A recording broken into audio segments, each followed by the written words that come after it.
Hey, what's going on? It's Sarita Alita Daly, and I'm hanging out in the woods. Well, no, it's really my apartments. And I just want to talk to you about why feeling good is so very important. And this is, again, I'm going to drill this in. And what can self-love lead to? Self-love is like if you're not manifesting the things that you want to see in your life, and you want to know exactly how to go about doing it, and you want to see instant change, instant improvement, like the same day or the next day or thereafter, then you have to begin looking at what it is that you are focusing on. What are you putting all of your energy into? And beyond the law of attraction, it is, what are you focusing on? What are you focusing on, and how do you feel about yourself? How do you think you're doing so far? How do you feel about your body? How do you feel about your spirit? How do you feel in your heart about where you are? And one of my teachers said, you really have to be at peace with who you are and where you are. And have you thought about any of that before? And what's the feeling that comes to mind? Do you feel, do you feel joyful about that? Do you feel happy? Do you feel proud? Do you feel like you're lacking? Do you feel like you could be doing more? Do you feel like you're not making progress?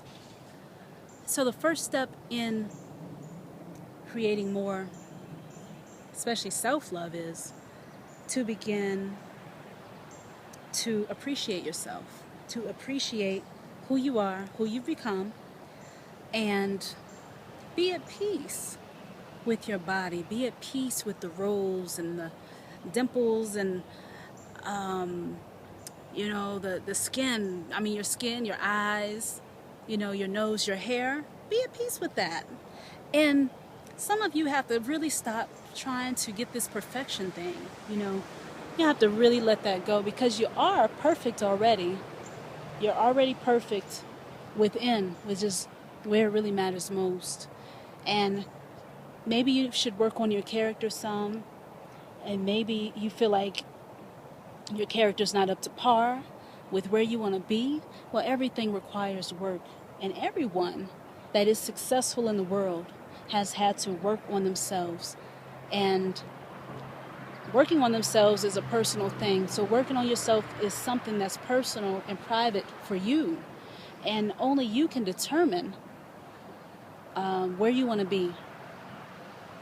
So begin to feel your inner blessings and begin to find things around you to be appreciative of.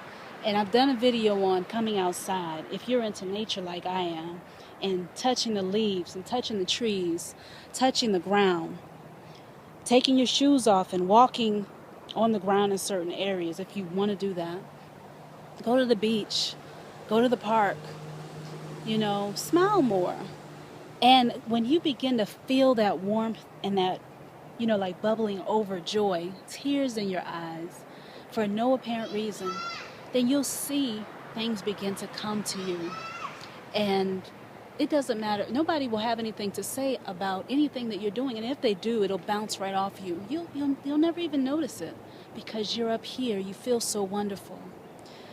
So simply, again, begin to, I can't even say it. If you have herbs you're taking, you aren't taking your herbs on time. You aren't taking time to go to sleep. You aren't eating what you should be eating. Then begin to find things to be appreciative of, and you'll start doing more of what makes you feel good, because you'll have the urge to create more of that joy that you're feeling. If you don't do that and you try to do everything at one time, you can be resolute and say, you know what, I'm done with messing up my life. I'm done with